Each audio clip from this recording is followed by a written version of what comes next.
Título 2A. Do dano extrapatrimonial. Artigo 223-A. Aplicam-se à reparação de danos de natureza extrapatrimonial decorrentes da relação de trabalho apenas os dispositivos deste título. Artigo 223-B. Causa dano de natureza extrapatrimonial a ação ou omissão que ofenda a esfera moral ou existencial da pessoa física ou jurídica, as quais são as titulares exclusivas do direito à reparação. Artigo 223-C. A honra, a imagem, a intimidade, a liberdade de ação, a autoestima, a sexualidade, a saúde, o lazer e a integridade física são os bens juridicamente tutelados inerentes à pessoa física. Artigo 223-D. A imagem, a marca, o nome, o segredo empresarial e o sigilo da correspondência são bens juridicamente tutelados inerentes à pessoa jurídica. Artigo 223.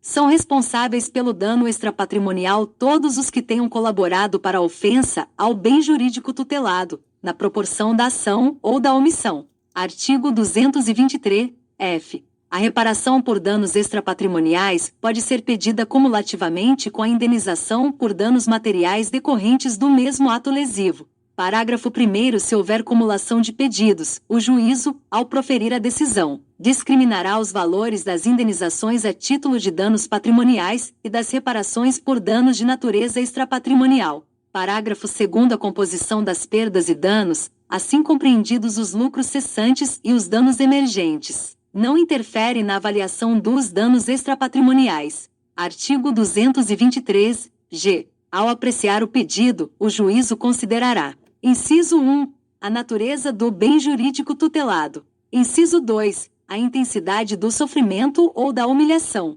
Inciso 3. A possibilidade de superação física ou psicológica. Inciso 4. Os reflexos pessoais, sociais da ação ou da omissão.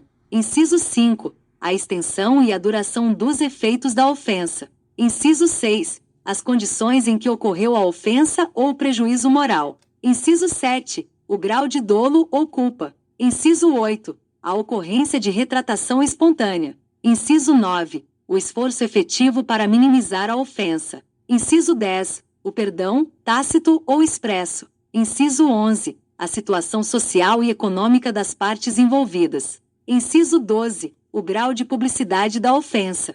Parágrafo 1º. Se julgar procedente o pedido, o juízo fixará a indenização a ser paga a cada um dos ofendidos em um dos seguintes parâmetros: vedada a acumulação. Inciso 1.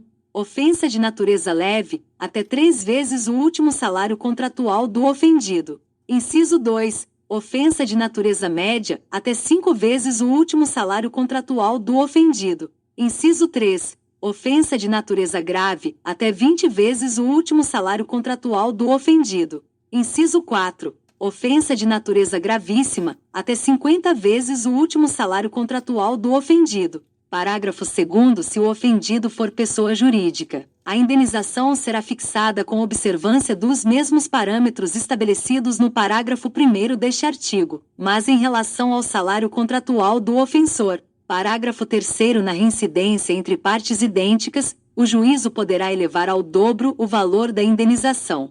Título 3. Das normas especiais de tutela do trabalho. Capítulo 1. Das disposições especiais sobre duração e condições de trabalho. Seção 1. Dos bancários. Trabalho aos sábados em bancos. Artigo 224. A duração normal do trabalho dos empregados em bancos, casas bancárias e Caixa Econômica Federal será de 6 horas contínuas nos dias úteis, com exceção dos sábados, perfazendo um total de 30 horas de trabalho por semana. Parágrafo 1º. A duração normal do trabalho estabelecida neste artigo ficará compreendida entre 7 e 22 horas, assegurando-se ao empregado, no horário diário, um intervalo de 15 minutos para alimentação. Parágrafo 2º. As disposições deste artigo não se aplicam aos que exercem funções de direção, gerência, fiscalização, chefia e equivalentes ou que desempenhem outros cargos de confiança, desde que o valor da gratificação não seja inferior a 1/3 do salário do cargo efetivo.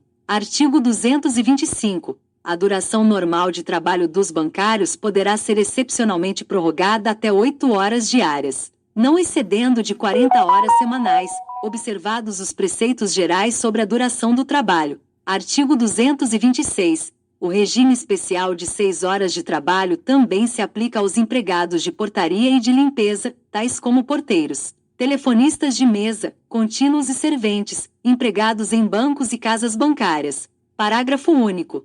A direção de cada banco organizará a escala de serviço do estabelecimento de maneira a haver empregados do quadro da portaria em função, meia hora antes e até meia hora após o encerramento dos trabalhos, respeitado o limite de 6 horas diárias. Seção 2. Vide medida provisória número 1046, de 2021. Dos empregados nos serviços de telefonia, de telegrafia submarina e subfluvial, de radiotelegrafia e radiotelefonia. Artigo 227. Nas empresas que explorem o serviço de telefonia, telegrafia submarina ou subfluvial, de radiotelegrafia ou de radiotelefonia, fica estabelecida para os respectivos operadores a duração máxima de 6 horas contínuas de trabalho por dia ou 36 horas semanais. Parágrafo 1º. Quando em caso de indeclinável necessidade, forem os operadores obrigados a permanecer em serviço, além do período normal fixado neste artigo, a empresa pagar-lhes-á extraordinariamente o tempo excedente com acréscimo de 50% sobre o seu salário hora normal. Parágrafo 2º. O trabalho aos domingos, feriados e dias santos de guarda será considerado extraordinário e obedecerá, quanto à sua execução e remuneração, ao que dispuserem empregadores e empregados em acordo, ou os respectivos sindicatos em contrato coletivo de trabalho. Artigo 228. Os operadores não poderão trabalhar, de modo ininterrupto, na transmissão manual, bem como na recepção visual, auditiva, com escrita manual ou datilográfica, quando a velocidade for superior a 25 palavras por minuto. Artigo 229. Para os empregados sujeitos a horários variáveis, fica estabelecida a duração máxima de 7 horas diárias de trabalho e 17 horas de folga, deduzindo-se deste tempo 20 minutos para descanso de cada um dos empregados, sempre que se verificar um esforço contínuo de mais de 3 horas. Parágrafo 1º. São considerados empregados sujeitos a horários variáveis, além dos operadores, cujas funções exijam classificação distinta, os que pertençam às seções de técnica, telefones, revisão, expedição, entrega e balcão. Parágrafo 2º. Quanto à execução e remuneração aos domingos, feriados e dias santos de guarda e às prorrogações de expediente, o trabalho dos empregados a que se refere o parágrafo anterior será regido pelo que se contém no parágrafo 1º do artigo 227 desta seção. Artigo 230. A direção das empresas deverá organizar as turmas de empregados para a execução dos seus serviços, de maneira que prevaleça sempre o revezamento entre os que exercem a mesma função, quer em escalas diurnas, quer em noturnas. Parágrafo 1º. Aos empregados que exerçam a mesma função será permitida, entre si, a troca de turmas, desde que isso não importe em prejuízo dos serviços, cujo chefe ou encarregado resolverá sobre a oportunidade ou possibilidade dessa medida, dentro das prescrições desta seção. Parágrafo 2º. As empresas não poderão organizar horários que obriguem os empregados a fazer a refeição do almoço antes das 10 e depois das 13 horas e a de jantar antes das 16, depois das 19h30 horas. Artigo 231. As disposições desta seção não abrangem o trabalho dos operadores de radiotelegrafia embarcados em navios ou aeronaves. Seção 3. Dos músicos profissionais. Artigo 232. Será de 6 horas a duração de trabalho dos músicos em teatro e congêneres. Parágrafo único. Toda vez que o trabalho contínuo em espetáculo ultrapassar de 6 horas, o tempo de duração excedente será pago com um acréscimo de 25% sobre o salário da hora normal. Artigo 233. A duração normal de trabalho dos músicos profissionais poderá ser elevada até 8 horas diárias, observados os preceitos gerais sobre duração do trabalho. Seção 4. Dos operadores cinematográficos. Artigo 234. A duração normal do trabalho dos operadores cinematográficos e seus ajudantes não excederá de 6 horas diárias, assim distribuídas. Há 5 horas consecutivas de trabalho em cabina, durante o funcionamento cinematográfico. B. um período suplementar, até o máximo de 1 hora para limpeza, lubrificação dos aparelhos de projeção ou revisão de filmes. Parágrafo único. Mediante remuneração adicional de 25% sobre o salário da hora normal e observado um intervalo de 2 horas para folga, entre o período a que se refere a linha B deste artigo e o trabalho em cabina de que trata a linha A, poderá o trabalho dos operadores cinematográficos e seus ajudantes ter a duração prorrogada por 2 horas diárias, para exibições extraordinárias. Artigo 235. Nos estabelecimentos cujo funcionamento normal seja noturno, será facultado aos operadores cinematográficos e seus ajudantes, mediante acordo ou contrato coletivo de trabalho e com um acréscimo de 25% sobre o salário da hora normal, executar o trabalho em sessões diurnas extraordinárias e cumulativamente nas noturnas, desde que isso se verifique até 3 vezes por semana, e entre as sessões diurnas e as noturnas haja um intervalo de 1 hora, no mínimo, de descanso. Parágrafo 1º.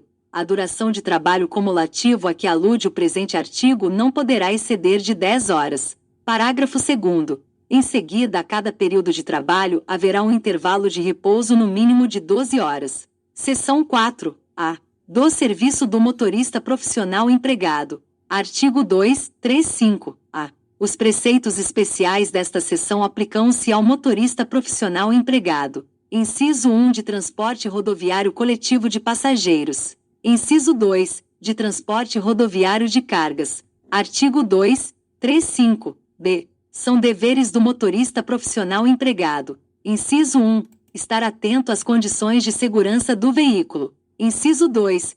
Conduzir o veículo com perícia, prudência, zelo e com observância aos princípios de direção defensiva. Inciso 3. Respeitar a legislação de trânsito e, em especial, as normas relativas ao tempo de direção e de descanso controlado e registrado na forma do previsto no artigo 67, e da Lei nº 9.503, de 23 de setembro de 1997, Código de Trânsito Brasileiro. Inciso 4. Zelar pela carga transportada e pelo veículo. Inciso 5. Colocar-se à disposição dos órgãos públicos de fiscalização na via pública. Inciso 6. Vetado. Inciso 7. Submeter-se a exames toxicológicos com janela de detecção mínima de 90 dias e a programa de controle de uso de droga e de bebida alcoólica, instituído pelo empregador, com sua ampla ciência, pelo menos uma vez a cada 2 anos e 6 meses, podendo ser utilizado para esse fim o exame obrigatório previsto na Lei nº 9.503, de 23 de setembro de 1997, Código de Trânsito Brasileiro, desde que realizado nos últimos 60 dias. Parágrafo único. A recusa do empregado em submeter-se ao teste ou ao programa de controle de uso de droga e de bebida alcoólica, previstos no inciso 7, será considerada infração disciplinar, passível de penalização nos termos da lei. Artigo 235-C. A jornada diária de trabalho do motorista profissional será de 8 horas, admitindo-se a sua prorrogação por até 2 horas extraordinárias ou, mediante previsão em convenção ou acordo coletivo, por até 4 horas extraordinárias. Parágrafo 1º. Será considerado como trabalho efetivo o tempo em que o motorista empregado estiver à disposição do empregador, excluídos os intervalos para refeição, repouso e descanso e o tempo de espera. Parágrafo 2º. Será assegurado ao motorista profissional empregado intervalo mínimo de 1 hora para refeição, podendo esse período coincidir com o tempo de parada obrigatória na condução do veículo estabelecido pela Lei nº 9.503, de 23 de setembro de 1997, Código de Trânsito Brasileiro, exceto quando se tratar do motorista profissional enquadrado no parágrafo 5º do artigo 71 desta Consolidação.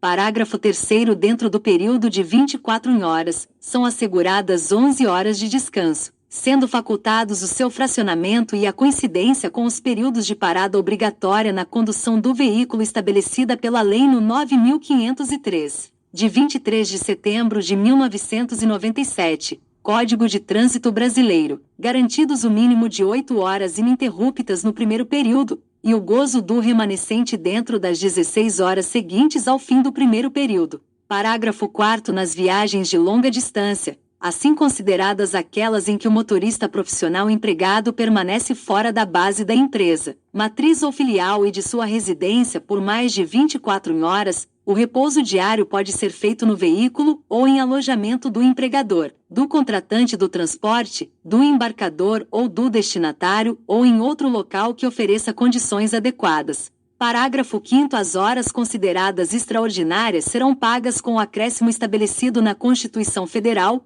ou compensadas na forma do parágrafo 2º do artigo 59 desta Consolidação.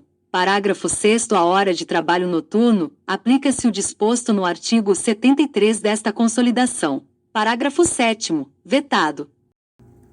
Parágrafo 8º. São considerados tempo de espera as horas em que o motorista profissional empregado ficar aguardando carga ou descarga do veículo nas dependências do embarcador ou do destinatário e o período gasto com a fiscalização da mercadoria transportada em barreiras fiscais ou alfandegárias, não sendo computados como jornada de trabalho e nem como horas extraordinárias. Parágrafo 9º. As horas relativas ao tempo de espera serão indenizadas na proporção de 30% do salário hora normal. Parágrafo 10. Em nenhuma hipótese, o tempo de espera do motorista empregado prejudicará o direito ao recebimento da remuneração correspondente ao salário base diário. Parágrafo 11. Quando a espera de que trata o parágrafo 8º for superior a 2 horas ininterruptas e for exigida a permanência do motorista empregado junto ao veículo, caso o local ofereça condições adequadas, o tempo será considerado como de repouso para os fins do intervalo de que tratam os parágrafos 2º e 3º, sem prejuízo do disposto no parágrafo 9º. Parágrafo 12. Durante o tempo de espera, o motorista poderá realizar movimentações necessárias do veículo, as quais não serão consideradas como parte da jornada de trabalho, ficando garantido, porém, o gozo do descanso de 8 horas ininterruptas aludido no parágrafo 3º. Parágrafo 13. Salvo previsão contratual, a jornada de trabalho do motorista empregado não tem horário fixo de início, de final ou de intervalos. Parágrafo 14. O empregado é responsável pela guarda, preservação e exatidão das informações contidas nas anotações em diário de bordo, papeleta ou ficha de trabalho externo, ou no registrador instantâneo inalterável de velocidade e tempo, ou nos rastreadores ou sistemas e meios eletrônicos instalados nos veículos, normatizados pelo CONTRAN, até que o veículo seja entregue à empresa. Parágrafo 15. Os dados referidos no parágrafo 14 poderão ser enviados à distância, a critério do empregador, facultando-se a anexação do documento original posteriormente. Parágrafo 16. Aplicam-se as disposições deste artigo ao ajudante empregado nas operações em que acompanhe o motorista. Parágrafo 17. O disposto no caput deste artigo aplica-se também aos operadores de automotores destinados a puxar ou a arrastar maquinaria de qualquer natureza ou a executar trabalhos de construção ou pavimentação e aos operadores de tratores, colheitadeiras, autopropelidos e demais aparelhos automotores destinados a puxar ou a arrastar maquinaria agrícola ou a executar trabalhos agrícolas. Artigo 2, 35d. Nas viagens de longa distância com duração superior a 7 dias, o repouso semanal será de 24 horas por semana ou fração trabalhada, sem prejuízo do intervalo de repouso diário de 11 horas, totalizando 35 horas, usufruído no retorno do motorista à base, matriz ou filial, ou ao seu domicílio, salvo se a empresa oferecer condições adequadas para o efetivo gozo do referido repouso. Parágrafo 1º. É permitido o fracionamento do repouso semanal em 2 períodos, sendo um destes de, no mínimo, 30 horas ininterruptas, a serem cumpridos na mesma semana e em continuidade a um período de repouso diário, que deverão ser usufruídos no retorno da viagem. Parágrafo 2º. A cumulatividade de descansos semanais em viagens de longa distância de que trata o caput fica limitada ao número de 3 descansos consecutivos.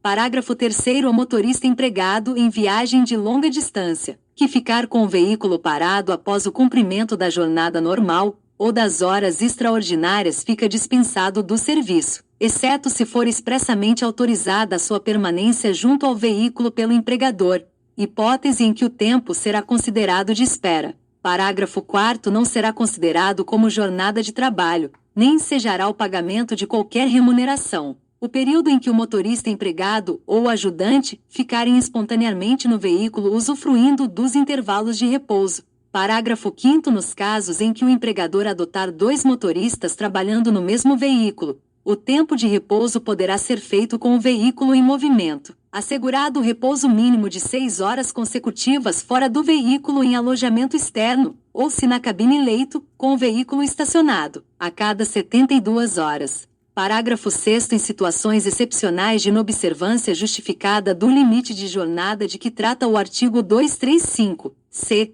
devidamente registradas, e desde que não se comprometa a segurança rodoviária, a duração da jornada de trabalho do motorista profissional empregado poderá ser elevada pelo tempo necessário até o veículo chegar a um local seguro ou ao seu destino. Parágrafo 7º. Nos casos em que o motorista tenha que acompanhar o veículo transportado por qualquer meio onde ele siga embarcado e em que o veículo disponha de cabine, leito ou a embarcação disponha de alojamento para gozo do intervalo de repouso diário, previsto no parágrafo 3º do artigo 235-c, esse tempo será considerado como tempo de descanso. Parágrafo 8º. Para o transporte de cargas vivas, perecíveis e especiais em longa distância ou em território estrangeiro, poderão ser aplicadas regras, conforme a especificidade da operação de transporte realizada, cujas condições de trabalho serão fixadas em convenção ou acordo coletivo de modo a assegurar as adequadas condições de viagem e entrega ao destino final.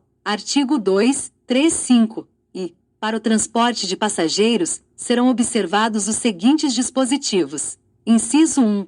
É facultado o fracionamento do intervalo de condução do veículo previsto na Lei nº 9.503, de 23 de setembro de 1997, Código de Trânsito Brasileiro, em períodos de no mínimo 5 minutos. Inciso 2. Será assegurado ao motorista intervalo mínimo de 1 hora para a refeição, podendo ser fracionada em 2 períodos e coincidir com o tempo de parada obrigatória na condução do veículo estabelecido pela Lei nº 9.503, de 23 de setembro de 1997, Código de Trânsito Brasileiro, exceto quando se tratar do motorista profissional enquadrado no parágrafo 5º do artigo 71 desta Consolidação. Inciso 3. Nos casos em que o empregador adotar 2 motoristas no curso da mesma viagem, o descanso poderá ser feito com o veículo em movimento, respeitando-se os horários de jornada de trabalho, assegurado, após 72 horas, o repouso em alojamento externo ou, se em poltrona correspondente ao serviço de leito, com o veículo estacionado. Artigo 235-f. Convenção e acordo coletivo poderão prever jornada especial de 12 horas de trabalho, por 36 horas de descanso, para o trabalho do motorista profissional, empregado em regime de compensação. Artigo 235-g. É permitida a remuneração do motorista em função da distância percorrida, do tempo de viagem ou da natureza e quantidade de produtos transportados, inclusive mediante oferta de comissão ou qualquer outro tipo de vantagem, desde que essa remuneração ou comissionamento não comprometa a segurança da rodovia e da coletividade ou possibilite a violação das normas previstas nesta lei. Seção 5. Do Serviço Ferroviário. Artigo 236. No serviço ferroviário, considerado o eixo de transporte em estradas de ferro abertas ao tráfego público, compreendendo a administração, construção, conservação e remoção das vias férreas e seus edifícios, obras de arte, material rodante, instalações complementares e acessórias, bem como serviço de tráfego, de telegrafia, telefonia e funcionamento de todas as instalações ferroviárias. Aplicam-se os preceitos especiais constantes desta seção. Artigo 237. O pessoal a que se refere o artigo antecedente fica dividido nas seguintes categorias: a. Funcionários de alta administração, chefes e ajudantes de departamentos e seções, engenheiros residentes, chefes de depósitos, inspetores e demais empregados que exercem funções administrativas ou fiscalizadoras. B. Pessoal que trabalha em lugares ou trechos determinados e cujas tarefas requeiram atenção constante. Pessoal de escritório, turmas de conservação e construção da via permanente, oficinas e estações principais, inclusive os respectivos telegrafistas, pessoal de tração, lastro e revistadores. C. Das equipagens de trens em geral. D. Pessoal cujo serviço é de natureza intermitente ou de pouca intensidade, embora com permanência prolongada nos locais de trabalho. Vigias e pessoal das estações do interior, inclusive os respectivos telegrafistas. Artigo 238. Será computado como de trabalho efetivo todo o tempo em que o empregado estiver à disposição da estrada. Parágrafo 1º. Nos serviços efetuados pelo pessoal da categoria C, não será considerado como de trabalho efetivo o tempo gasto em viagens do local ou para o local de terminação e início dos mesmos serviços. Parágrafo 2º. Ao pessoal removido ou comissionado fora da sede será contado como de trabalho normal e efetivo o tempo gasto em viagens, sem direito à percepção de horas extraordinárias. Parágrafo 3º. No caso das turmas de conservação da via permanente, o tempo efetivo do trabalho será contado desde a hora da saída da casa da turma até a hora em que cessar o serviço em qualquer ponto compreendido centro dos limites da respectiva turma. Quando o empregado trabalhar fora dos limites da sua turma, ser-lhe-á também computado como de trabalho efetivo o tempo gasto no percurso da volta a esses limites. Parágrafo 4º. Para o pessoal da equipagem de trens, só será considerado esse trabalho efetivo, depois de chegado ao destino, o tempo em que o ferroviário estiver ocupado ou retido à disposição da estrada. Quando, entre dois períodos de trabalho, não mediar intervalo superior a 1 hora, será esse intervalo computado como de trabalho efetivo. Parágrafo 5º. O tempo concedido para a refeição não se computa como de trabalho efetivo, senão para o pessoal da categoria C, quando as refeições forem tomadas em viagem ou nas estações durante as paradas. Esse tempo não será inferior a 1 hora, exceto para o pessoal da referida categoria em serviço de trens. Parágrafo 6º. No trabalho das turmas encarregadas da conservação de obras de arte, linhas telegráficas ou telefônicas e edifícios, não será contado como de trabalho efetivo o tempo de viagem para o local do serviço, sempre que não exceder de 1 hora, seja para a ida ou para a volta, e a estrada fornecer os meios de locomoção, computando-se sempre o tempo excedente a esse limite. Artigo 239. Para o pessoal da categoria C, a prorrogação do trabalho independe de acordo ou contrato coletivo, não podendo, entretanto, exceder de 12 horas, pelo que as empresas organizarão, sempre que possível, os serviços de equipagens de trens com destacamentos nos trechos das linhas de modo a ser observada a duração normal de 8 horas de trabalho. Parágrafo 1º. Para o pessoal sujeito ao regime do presente artigo, depois de cada jornada de trabalho, haverá um repouso de 10 horas contínuas, no mínimo, observando-se outrosim o descanso semanal. Parágrafo 2º. Para o pessoal da equipagem de trens, a que se refere o presente artigo, quando a empresa não fornecer alimentação, em viagem e hospedagem, no destino, concederá uma ajuda de custo para atender a tais despesas. Parágrafo 3º. As escalas do pessoal abrangido pelo presente artigo serão organizadas de modo que não caiba a qualquer empregado, quinzenalmente, um total de horas de serviço noturno superior às de serviço diurno. Parágrafo 4º. Os períodos de trabalho do pessoal a que alude o presente artigo serão registrados em cadernetas especiais, que ficarão sempre em poder do empregado, de acordo com o modelo aprovado pelo Ministro do Trabalho, Indústria e Comércio. Artigo 240. Nos casos de urgência ou de acidente, capazes de afetar a segurança ou regularidade do serviço, poderá a duração do trabalho ser excepcionalmente elevada a qualquer número de horas, incumbindo a estrada zelar pela incolumidade dos seus empregados e pela possibilidade de revezamento de turmas, assegurando ao pessoal um repouso correspondente e comunicando a ocorrência ao Ministério do Trabalho, Indústria e Comércio, dentro de 10 dias da sua verificação. Parágrafo único. Nos casos previstos neste artigo, a recusa, sem causa justificada, por parte de qualquer empregado, a execução de serviço extraordinário será considerada falta grave. Artigo 241. As horas excedentes das do horário normal de 8 horas serão pagas como serviço extraordinário na seguinte base: as 2 primeiras com acréscimo de 25%, sobre o salário hora normal, as 2 subsequentes com o adicional de 50%, e as restantes com o adicional de 75%. Parágrafo único. Para o pessoal da categoria C, a primeira hora será majorada de 25%, a segunda hora será paga com o acréscimo de 50%, e as duas subsequentes com o de 60%, salvo caso de negligência comprovada. Artigo 242. As frações de meia hora superiores a 10 minutos serão computadas como meia hora. Artigo 243. Para os empregados de estações do interior, cujo serviço for de natureza intermitente ou de pouca intensidade, não se aplicam os preceitos gerais sobre duração do trabalho, sendo-lhes, entretanto, assegurado o repouso contínuo de 10 horas, no mínimo, entre 2 períodos de trabalho e descanso semanal. Artigo 244. As estradas de ferro poderão ter empregados extranumerários, de sobreaviso e de prontidão, para executarem serviços imprevistos ou para substituições de outros empregados que faltem à escala organizada. Parágrafo 1º. Considera-se extranumerário o empregado não efetivo, candidato à efetivação, que se apresentar normalmente ao serviço, embora só trabalhe quando for necessário. O extranumerário só receberá os dias de trabalho efetivo.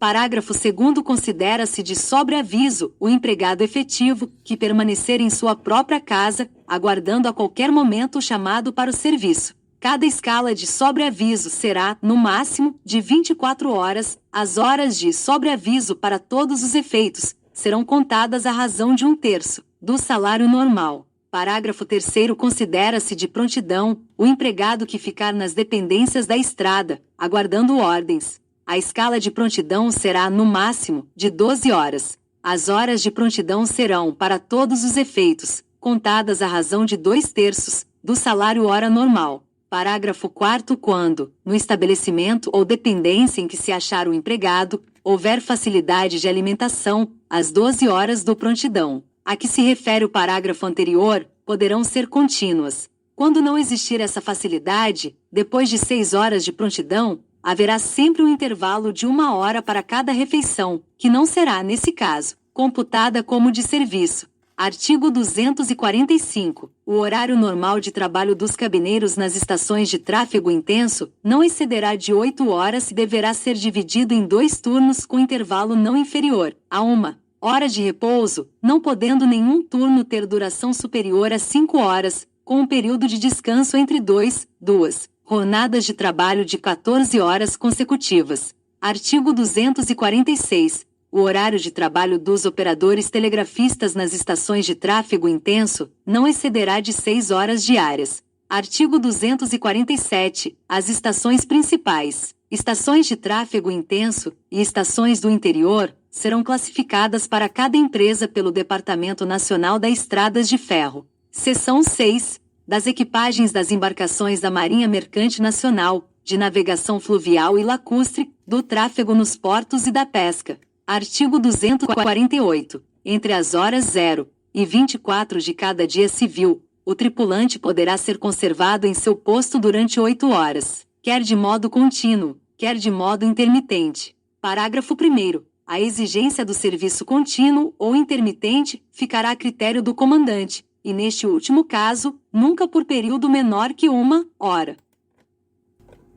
Parágrafo 2º. Os serviços de quarto nas máquinas, passadiço, vigilância e outros que, consoante parecer médico, possam prejudicar a saúde do tripulante serão executados por períodos não maiores e com intervalos não menores de 4 horas. Artigo 249. Todo tempo de serviço efetivo, excedente de 8 horas, ocupado na forma do artigo anterior, será considerado de trabalho extraordinário, sujeito à compensação a que se refere o artigo 250, exceto se tratar de trabalho executado em virtude de responsabilidade pessoal do tripulante e no desempenho de funções de direção, sendo consideradas como tais todas aquelas que a bordo se achem constituídas em um único indivíduo com responsabilidade exclusiva e pessoal. B.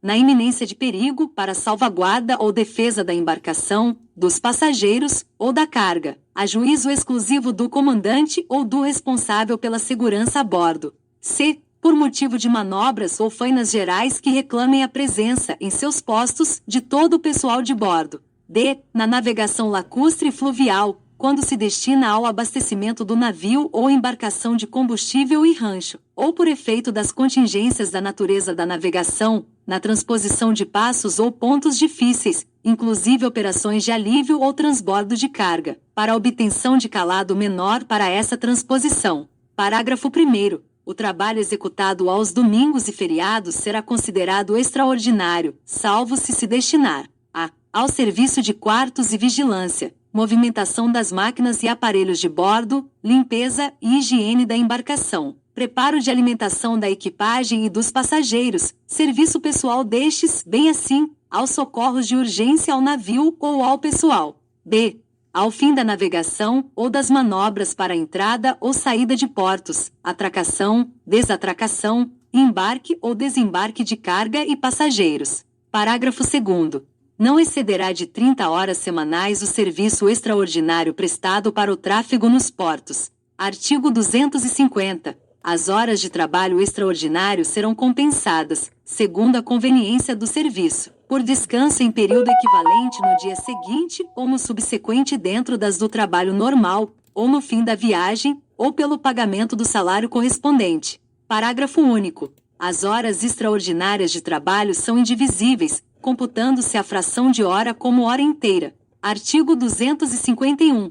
Em cada embarcação haverá um livro em que serão anotadas as horas extraordinárias de trabalho de cada tripulante, e outro, do qual constarão devidamente circunstanciadas as transgressões dos mesmos tripulantes. Parágrafo único. Os livros de que trata este artigo obedecerão a modelos organizados pelo Ministério do Trabalho, Indústria e Comércio. Serão escriturados em dia pelo comandante da embarcação e ficam sujeitos às formalidades instituídas para os livros de registro de empregados em geral.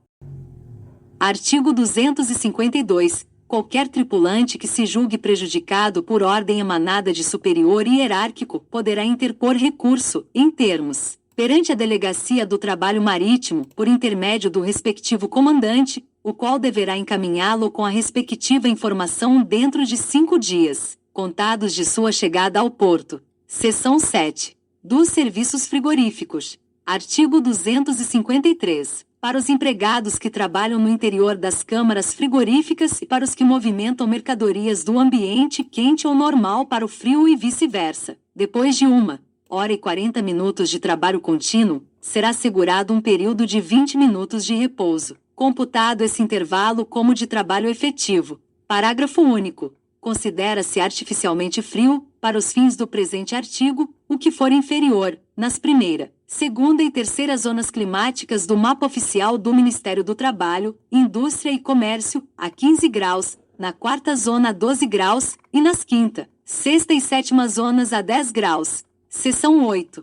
Dos serviços de estiva. Artigo 254 ao 284 revogados. Seção 9. Dos serviços de capatazias nos portos. Artigo 285 ao 292 revogados. Seção 8. Dos serviços de estiva. Artigo 254 ao 284 revogados. Seção 9. Dos serviços de capatazias nos portos. Artigo 285 ao 292 revogados. Seção 10. Do trabalho em minas de subsolo. Artigo 293. A duração normal do trabalho efetivo para os empregados em minas no subsolo não excederá de 6 horas diárias ou de 36 semanais. Artigo 294. O tempo despendido pelo empregado da boca da mina ao local do trabalho e vice-versa será computado para o efeito de pagamento do salário. Artigo 295.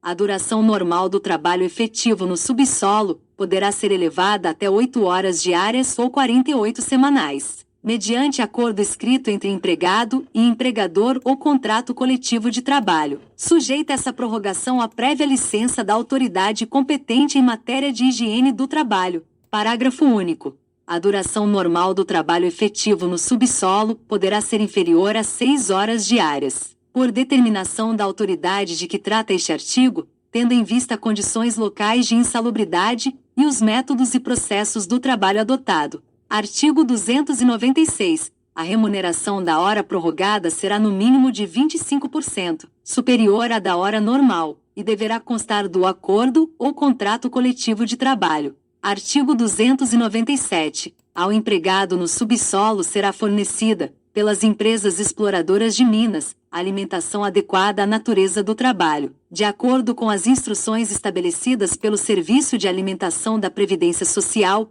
e aprovadas pelo Ministério do Trabalho, Indústria e Comércio. Artigo 298. Em cada período de 3 horas consecutivas de trabalho, será obrigatória uma pausa de 15 minutos para repouso, a qual será computada na duração normal de trabalho efetivo. Artigo 299. Quando nos trabalhos de subsolo ocorrer acontecimentos que possam comprometer a vida ou saúde do empregado, deverá a empresa comunicar o fato imediatamente à Autoridade Regional do Trabalho, do Ministério do Trabalho, Indústria e Comércio. Artigo 300. Sempre que, por motivo de saúde, for necessária a transferência do empregado, a juízo da autoridade competente em matéria da segurança e da medicina do trabalho, dos serviços no subsolo para os de superfície, é a empresa obrigada a realizar essa transferência, assegurando ao transferido a remuneração atribuída ao trabalhador de superfície em serviço equivalente, respeitada a capacidade profissional do interessado. Parágrafo único. No caso de recusa do empregado em atender a essa transferência, será ouvida a autoridade competente em matéria de higiene e segurança do trabalho, que decidirá a respeito. Artigo 301. O trabalho no subsolo somente será permitido a homens, com idade compreendida entre 21 e 50 anos, assegurada a transferência para a superfície nos termos previstos no artigo anterior. Seção 11. Dos jornalistas profissionais. Artigo 302. Os dispositivos da presente seção se aplicam aos que nas empresas jornalísticas prestem serviços como jornalistas, revisores, fotógrafos, ou na ilustração com as exceções nela previstas.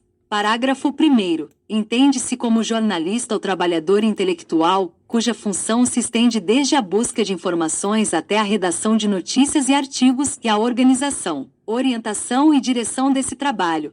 Parágrafo 2º. Consideram-se empresas jornalísticas, para os fins desta seção, aquelas que têm a seu cargo a edição de jornais, revistas, boletins e periódicos, ou a distribuição de noticiário, e ainda, a radiodifusão em suas seções destinadas à transmissão de notícias e comentários. Artigo 303. A duração normal do trabalho dos empregados compreendidos nesta seção não deverá exceder de 5 horas, tanto de dia como à noite. Simplificação da legislação trabalhista em setores específicos. Artigo 304. Poderá a duração normal do trabalho ser elevada a 7 horas, mediante acordo escrito, em que se estipule aumento de ordenado, correspondente ao excesso do tempo de trabalho, em que se fixe um intervalo destinado a repouso ou a refeição. Parágrafo único. Para atender a motivos de força maior, poderá o empregado prestar serviços por mais tempo do que aquele permitido nesta seção.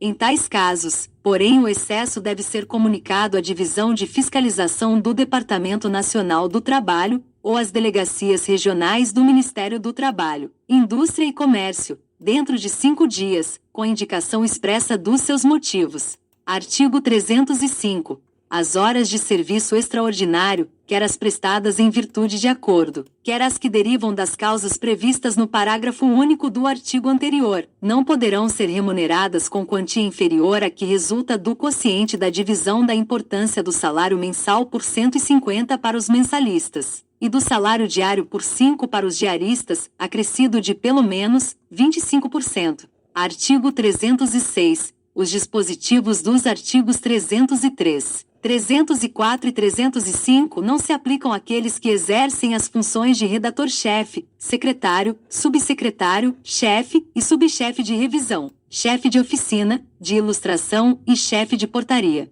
Parágrafo único. Não se aplicam, do mesmo modo, os artigos acima referidos aos que se ocuparem unicamente em serviços externos. Artigo 307. A cada 6 dias de trabalho efetivo corresponderá um dia de descanso obrigatório, que coincidirá com o domingo, salvo acordo escrito em contrário, no qual será expressamente estipulado o dia em que se deve verificar o descanso. Artigo 308. Em seguida, a cada período diário de trabalho, haverá um intervalo mínimo de 10 horas, destinado ao repouso. Artigo 309. Será computado como de trabalho efetivo o tempo em que o empregado estiver à disposição do empregador. Artigo 310, revogado. Artigo 311. Para o registro de que trata o artigo anterior, deve o requerente exibir os seguintes documentos: a. Prova de nacionalidade brasileira. B. Folha corrida. C. prova de que não responde a processo ou não sofreu condenação por crime contra a segurança nacional. D. Carteira de Trabalho e Previdência Social. Parágrafo 1º. Aos profissionais devidamente registrados, será feita a necessária declaração na Carteira de Trabalho e Previdência Social. Parágrafo 2º. Aos novos empregados, será concedido o prazo de 60 dias para a apresentação da Carteira de Trabalho e Previdência Social, fazendo-se o registro condicionado a essa apresentação e expedindo-se um certificado provisório para aquele período.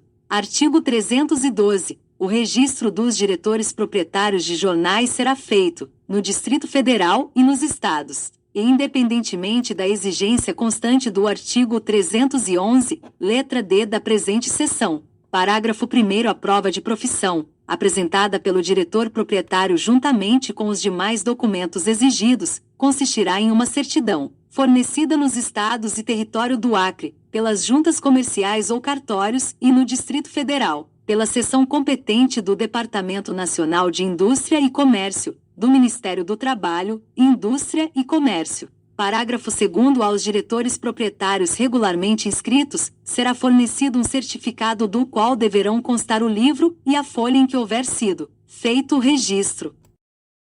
Artigo 313. Aqueles que, sem caráter profissional, exercerem atividades jornalísticas, visando fins culturais, científicos ou religiosos, poderão promover sua inscrição como jornalistas, na forma desta seção. Parágrafo 1º. As repartições competentes do Ministério do Trabalho, Indústria e Comércio manterão, para os fins do artigo anterior, um registro especial, anexo ao dos jornalistas profissionais, nele inscrevendo os que satisfaçam os requisitos das alíneas A, B e C do artigo 311 e apresentem prova do exercício de atividade jornalística não profissional, o que poderá ser feito por meio de atestado de associação cultural, científica ou religiosa idoneia. Parágrafo 2º. O pedido de registro será submetido a despacho do ministro, que, em cada caso, apreciará o valor da prova oferecida. Parágrafo 3º. O registro de que trata o presente artigo tem caráter puramente declaratório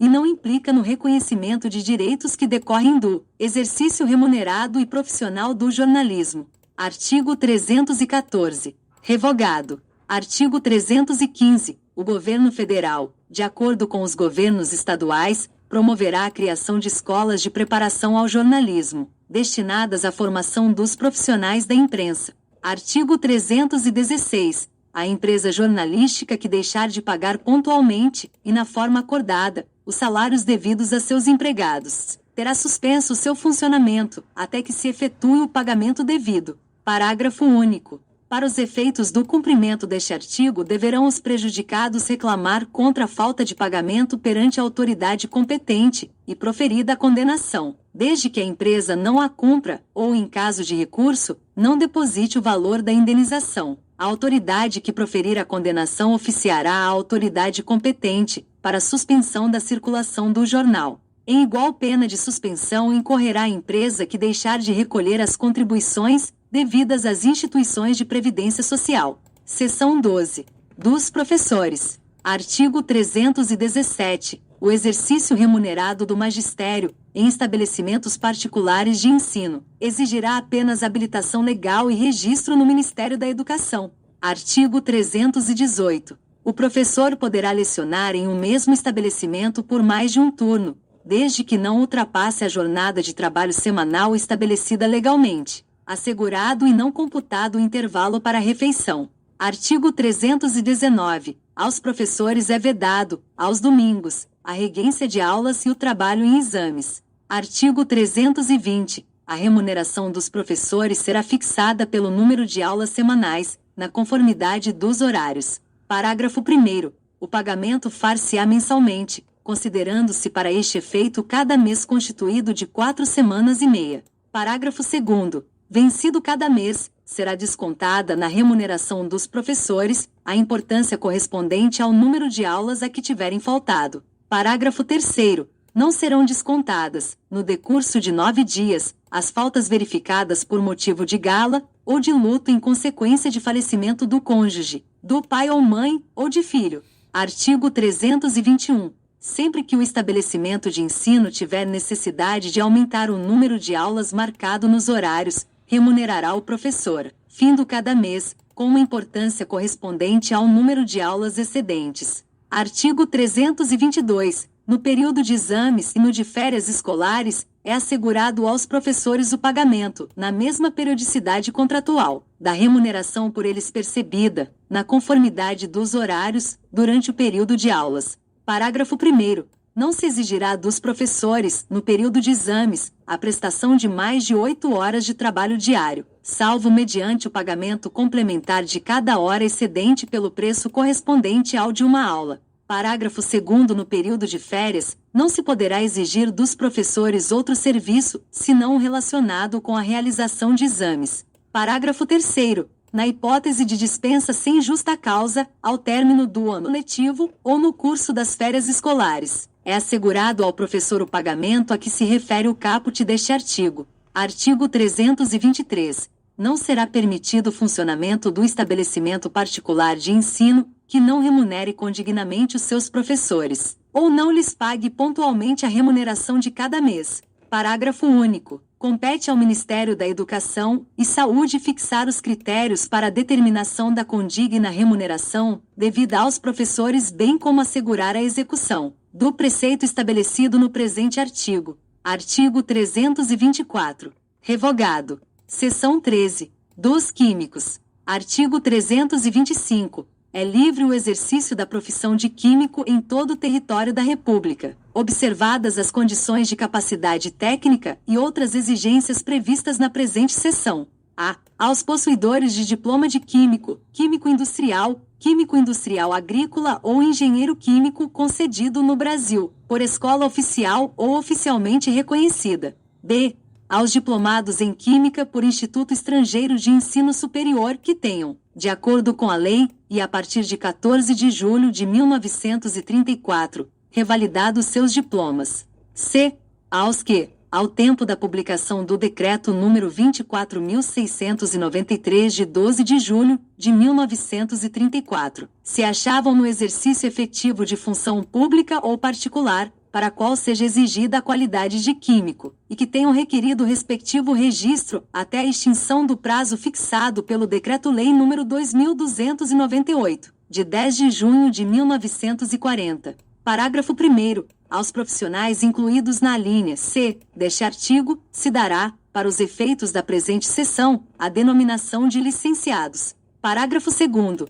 O livre exercício da profissão de que trata o presente artigo só é permitido a estrangeiros quando compreendidos. A nas alíneas A e B, independentemente de revalidação do diploma, se exerciam legitimamente na República a profissão de químico em a data da promulgação da Constituição de 1934. B.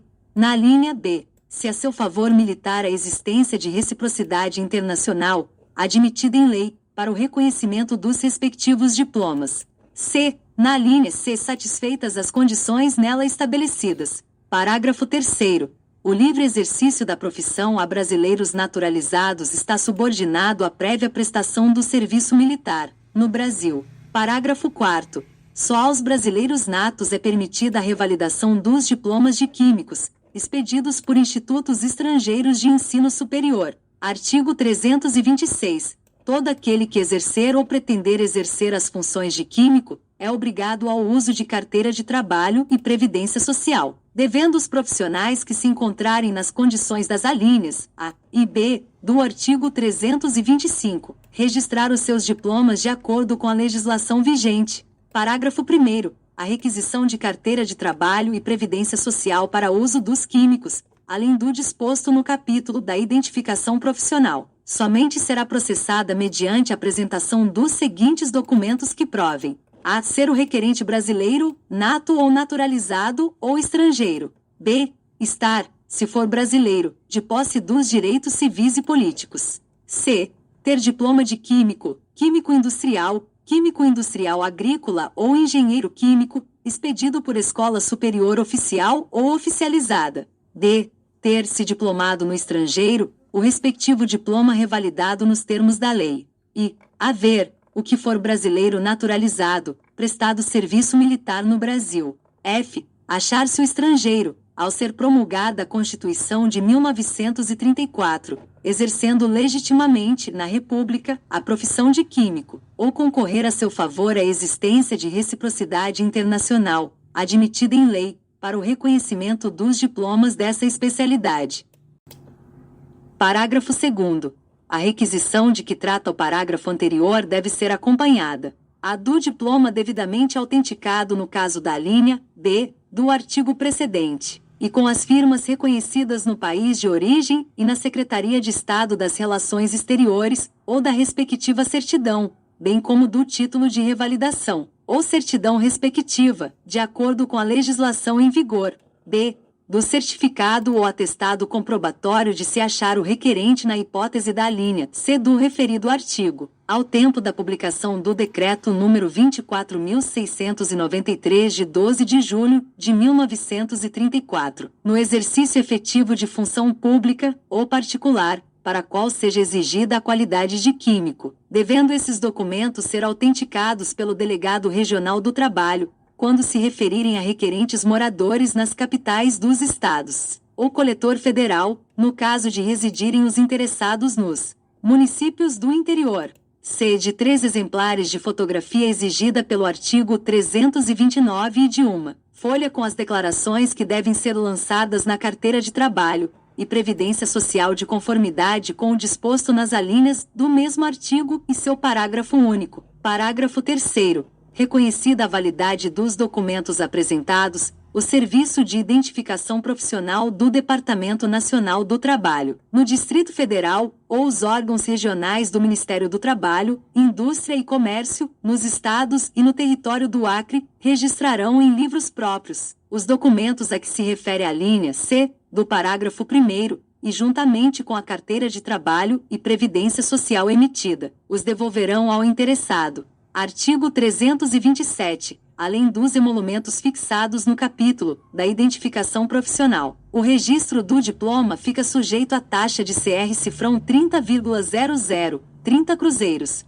Artigo 328. Só poderão ser admitidos a registro os diplomas, certificados de diplomas, cartas e outros títulos, bem como atestados e certificados que estiverem na devida forma, e cujas firmas hajam sido regularmente reconhecidas por tabelião público, e sendo estrangeiros, pela Secretaria do Estado das Relações Exteriores, acompanhados estes últimos da respectiva tradução, feita por intérprete comercial brasileiro. Parágrafo único. O Departamento Nacional do Trabalho e as delegacias regionais do Ministério do Trabalho, Indústria e Comércio, nos estados publicarão, periodicamente, a lista dos químicos registrados na forma desta seção. Artigo 329. A cada inscrito, e como documento comprobatório do registro, será fornecida pelo Departamento Nacional do Trabalho, no Distrito Federal, ou pelas delegacias regionais, nos estados e no território do Acre, uma carteira de trabalho e previdência social numerada que, além da fotografia, medindo 3 por 4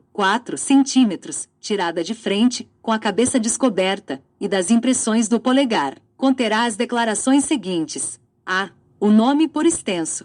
B. A nacionalidade e, se estrangeiro, a circunstância de ser ou não naturalizado. C. A data e lugar do nascimento. D. A denominação da escola em que houver feito o curso. E. A data da expedição do diploma e o número do registro no Ministério do Trabalho, Indústria e Comércio. F. A data da revalidação do diploma se de instituto estrangeiro. G. A especificação, inclusive data, de outro título ou títulos de habilitação. H. A assinatura do inscrito. Parágrafo único. A carteira destinada aos profissionais a que se refere o parágrafo 1º do artigo 325 deverá, em vez das declarações indicadas nas alíneas D, I e F deste artigo e além do título licenciado, posto em destaque, conter a menção do título de nomeação ou admissão e respectiva data, se funcionário público, ou do atestado relativo ao exercício, na qualidade de químico, de um cargo em empresa particular, com designação desta e da data inicial do exercício. Artigo 330. A carteira profissional, expedida nos termos desta seção, é obrigatória para o exercício da profissão. Substitui em todos os casos o diploma ou título e servirá de carteira de identidade. Artigo 331. Nenhuma autoridade poderá receber impostos relativos ao exercício profissional de químico, se não à vista da prova de que o interessado se acha registrado de acordo com a presente seção, e essa prova será também exigida para a realização de concursos periciais, todos os outros atos oficiais que exijam capacidade técnica de químico. Artigo 332. Quem, mediante anúncios, placas, cartões comerciais ou outros meios capazes de ser identificados, se propuser ao exercício da química, em qualquer dos seus ramos, sem que esteja devidamente registrado, fica sujeito às penalidades aplicáveis ao exercício ilegal da profissão. Artigo 333. Os profissionais a que se referem os dispositivos anteriores só poderão exercer legalmente as funções de químicos, depois de satisfazerem as obrigações constantes do artigo 330 desta seção. Artigo 334. O exercício da profissão de químico compreende a fabricação de produtos e subprodutos químicos em seus diversos graus de pureza. B. A análise química, a elaboração de pareceres, atestados e projetos de especialidade e sua execução, perícia civil ou judiciária sobre essa matéria, a direção e a responsabilidade de laboratórios ou departamentos químicos, de indústria e empresas comerciais. C. O magistério nas cadeiras de química dos cursos superiores especializados em química. D. A engenharia química. Parágrafo 1º. Aos químicos, químicos industriais e químicos industriais agrícolas que estejam nas condições estabelecidas no artigo 325, alíneas A e B, compete o exercício das atividades definidas nos itens A, B e C deste artigo, sendo privativa dos engenheiros químicos a do item D. Parágrafo 2º. Aos que estiverem nas condições do artigo 325, alíneas A e B, compete, como aos diplomados em medicina ou farmácia, as atividades definidas no artigo 2º, alíneas D e F, do Decreto nº 20.377, de 8 de setembro de 1931, cabendo aos agrônomos e engenheiros agrônomos as que se acham especificadas no artigo 6º, alínea H, do Decreto nº 23.196, de 12 de outubro de 1933. Artigo 335. É obrigatória a admissão de químicos nos seguintes tipos de indústria: a de fabricação de produtos químicos, B que mantenham laboratório de controle químico, C de fabricação de produtos industriais que são obtidos por meio de reações químicas dirigidas, tais como cimento, açúcar e álcool, vidro, curtume, massas plásticas artificiais, explosivos, derivados de carvão ou de petróleo, refinação de óleos vegetais ou minerais, sabão, celulose e derivados. Artigo 336. No preenchimento de cargos públicos, para os quais se faz mísera qualidade de químico, ressalvadas as especializações referidas no parágrafo 2º do artigo 334, a partir da data da publicação do Decreto nº 24.693, de 12 de julho de 1934, requer-se, como condição essencial, que os candidatos previamente hajam satisfeito as exigências do artigo 333 desta seção. Artigo 337. Fazem fé pública os certificados de análises químicas, pareceres, atestados, laudos de perícias e projetos relativos a essa especialidade, assinados por profissionais que satisfaçam as condições estabelecidas nas alíneas A e B do artigo 325. Artigo 338. É facultado aos químicos que satisfizerem as condições constantes do artigo 325, alíneas A e B, o ensino da especialidade a que se dedicarem nas escolas superiores, oficiais ou oficializadas. Parágrafo único. Na hipótese de concurso para o provimento de cargo ou emprego público, os químicos a que este artigo se refere terão preferência, em igualdade de condições. Artigo 339. O nome do químico responsável pela fabricação dos produtos de uma fábrica, usina ou laboratório deverá figurar nos respectivos rótulos, faturas e anúncios, compreendida entre estes últimos a legenda impressa em cartas e sobrecartas. Artigo 340. Somente os químicos habilitados, nos termos do artigo 325, alíneas A e B, poderão ser nomeados ex officio para os exames periciais de fábricas, laboratórios e usinas e de produtos aí fabricados. Parágrafo único. não se acham compreendidos no artigo anterior os produtos farmacêuticos e os laboratórios de produtos farmacêuticos. Artigo 341. Cabe aos químicos habilitados, conforme estabelece o artigo 325, alíneas A e B, a execução de todos os serviços que, não especificados no presente regulamento, exijam por sua natureza o conhecimento de química. Artigo 342. A fiscalização do exercício da profissão de químico incumbe ao Departamento Nacional do Trabalho no Distrito Federal e às autoridades regionais do Ministério do Trabalho, Indústria e Comércio, nos estados e território do Acre. Artigo 343. São atribuições dos órgãos de fiscalização: a. Examinar os documentos exigidos para o registro profissional de que trata o artigo 326 e seus parágrafo 1º e 2º e o artigo 327. Proceder à respectiva inscrição e indeferir o pedido dos interessados que não satisfizerem as exigências desta seção. B. Registrar as comunicações e contratos, a que aludem o artigo 350 e seus parágrafos, e dar as respectivas baixas.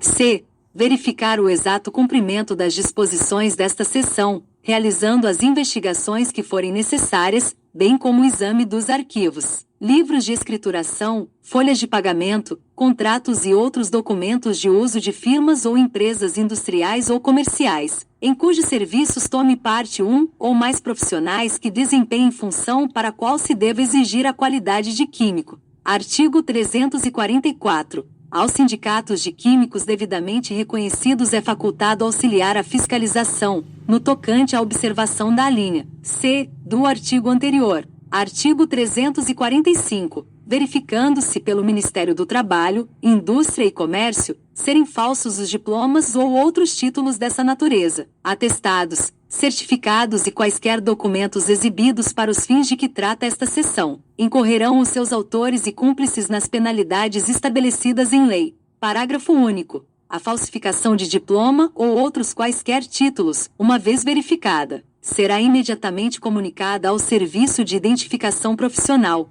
do Departamento Nacional do Trabalho, remetendo-se-lhe os documentos falsificados, para instauração do processo que no caso couber. Artigo 346. Será suspenso do exercício de suas funções, independentemente de outras penas em que possa incorrer o químico, inclusive o licenciado que incidir em alguma das seguintes faltas: a. Revelar improbidade profissional, dar falso testemunho, quebrar o sigilo profissional e promover falsificações referentes à prática de atos de que trata esta seção. B.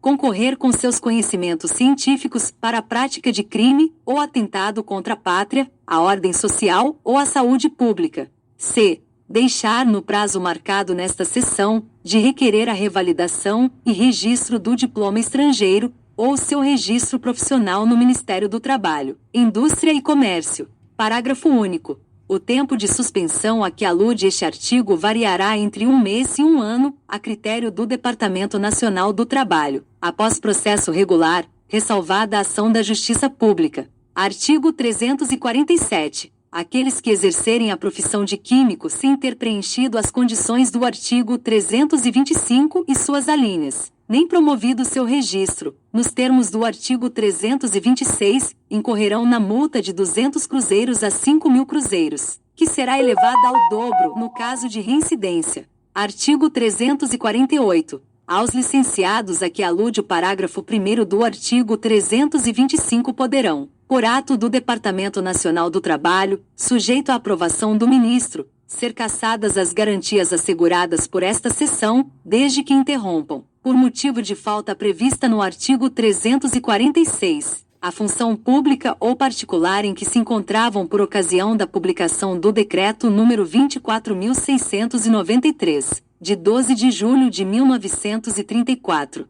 Artigo 349. O número de químicos estrangeiros a serviço de particulares, empresas ou companhias não poderá exceder de 1/3, aos dos profissionais brasileiros compreendidos nos respectivos quadros. Artigo 350. O químico que assumir a direção técnica ou cargo de químico de qualquer usina, fábrica ou laboratório industrial ou de análise deverá, dentro de 24 horas e por escrito, comunicar essa ocorrência ao órgão fiscalizador, contraindo, desde essa data, a responsabilidade da parte técnica referente à sua profissão, assim como a responsabilidade técnica dos produtos manufaturados.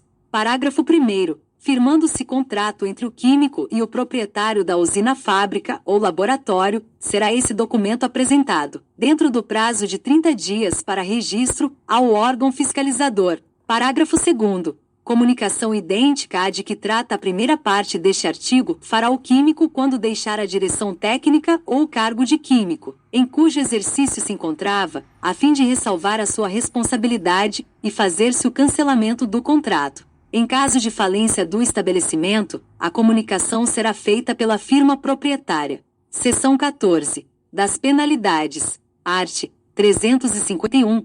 Os infratores dos dispositivos do presente capítulo incorrerão na multa de 55 mil cruzeiros, segundo a natureza da infração, sua extensão e a intenção de quem a praticou, aplicada em dobro no caso de reincidência, oposição à fiscalização ou desacato à autoridade. Parágrafo único. São competentes para impor penalidades às autoridades de primeira instância incumbidas da fiscalização dos preceitos constantes do presente capítulo.